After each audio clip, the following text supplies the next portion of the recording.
Hey everybody, welcome back to my Marvelous Miniverse. It was brought to my attention that I haven't done a mini making video in a while, so today I'm going to make a bone golem. It's going to be great.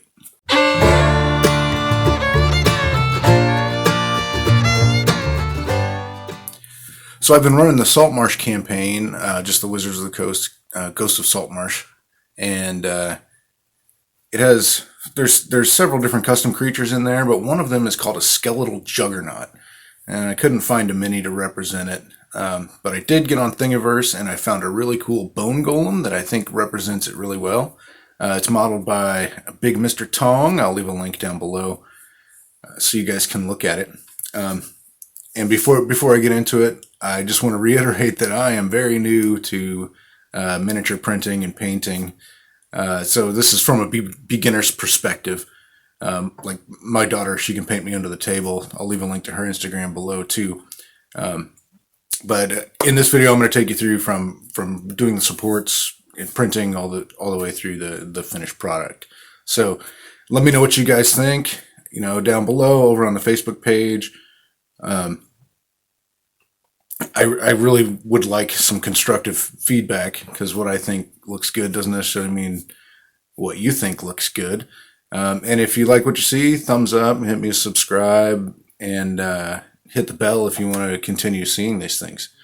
All right, let's get on into it. All right, so I just pulled him up into Chitterbox. That's all I've ever used. And got to put him at an angle so he prints off better. Started adding supports. And I use smaller supports. I use medium ones here. I usually do light ones on the smaller models. I noticed if you use big ones right there on the edge, it tends to break the base off. And then I just added large ones wherever I thought it needed them, medium ones and lighter ones. Tried to hit all the little islands that I could see, all the little overhangs and everything.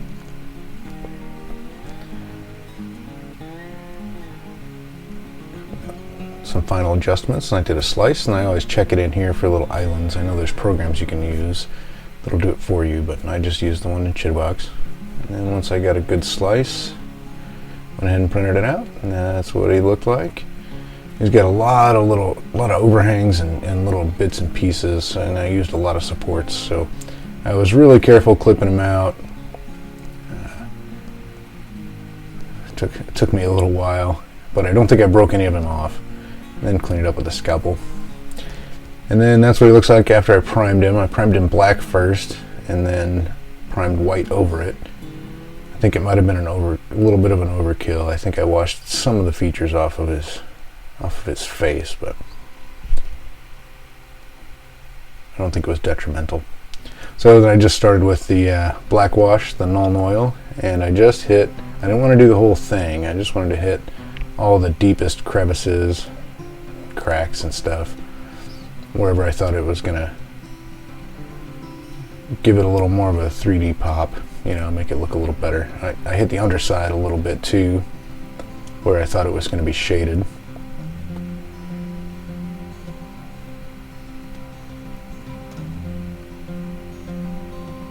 Between his ribs and everything, between his fingers. And then there's a few spots where I did take it and just rub it over the white, because I wanted to give it some kind of like mottled variations, undertones to it, make it look older and more like it was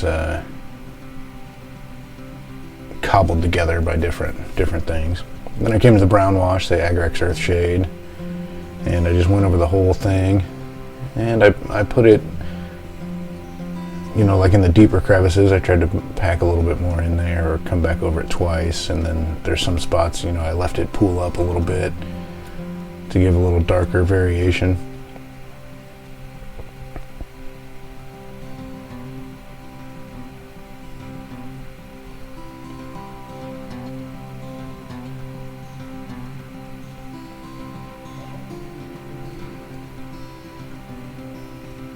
Now I didn't put it on his claws or the teeth, because I'm going to come back over those with the yellow here in just a minute.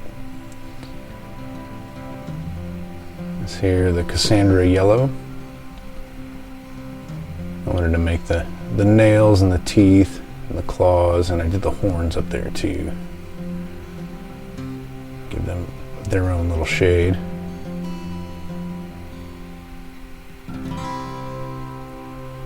And while that was drying, I just took some black. I watered it down pretty good because I wanted to make sure that it got in all the little cracks on the base. And I did a couple of different coats of it.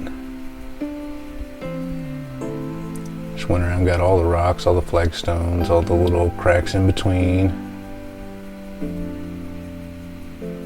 Between the toes, of course.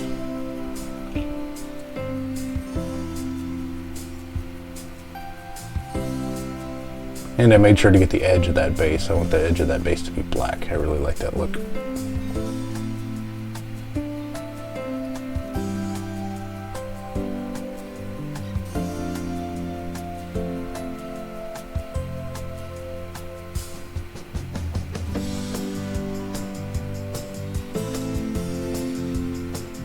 And a few coats later I was done.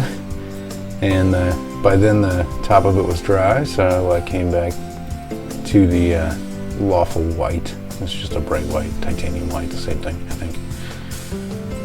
And loaded up the brush, wiped it all out, and went to dry brushing, and I just dry brushed the whole thing.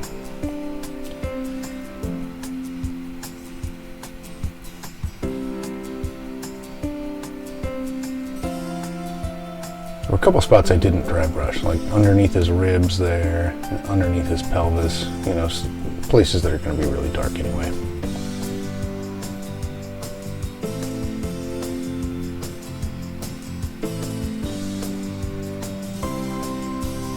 And once that was done, I wanted to go paint the stones gray, so I mixed my own. I just used white and black. That way I could go back and forth, a little lighter, a little darker, and make a lot of variations in the stones. You know, those big rocks that he's standing on there, and then all the little flagstones at the bottom.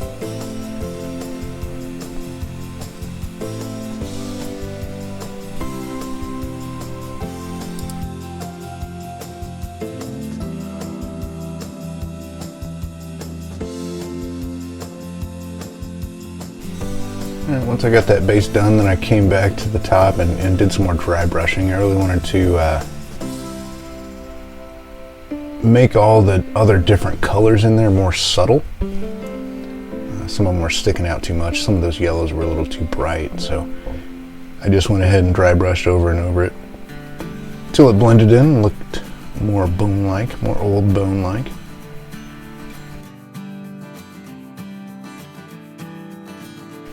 And then I dry brushed all those stones at the bottom. Got them looking a little more like stones than just big gray blocks. And after that, I wanted to define all the little cracks and stuff better, so I went through that with more black. And I hit the edge of that base again while I was at it. And I got in there, I don't think I got a good shot of it, but between all the rocks, I painted a little black down in there, and then where the rocks touched the flagstones at the bottom, I painted that in too, just to make it pop out a little better.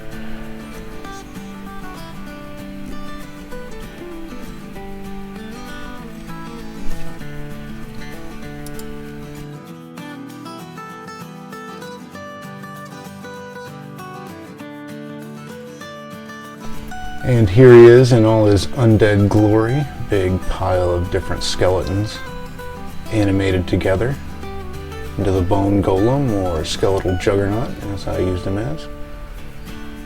I think he looks pretty good. There's a couple spots on him that could probably use some touch-ups, but I would be proud to set him on a table. And of course there he is fighting our heroes. We couldn't leave them out. I think he stands out as a pretty good bad guy. Let me know what you guys think. So that's Miller's marvelous miniverse make of BigMrTong's Bone Golem model. I think it turned out really well. Thank you guys for watching, and I look forward to your feedback. We'll see you next time.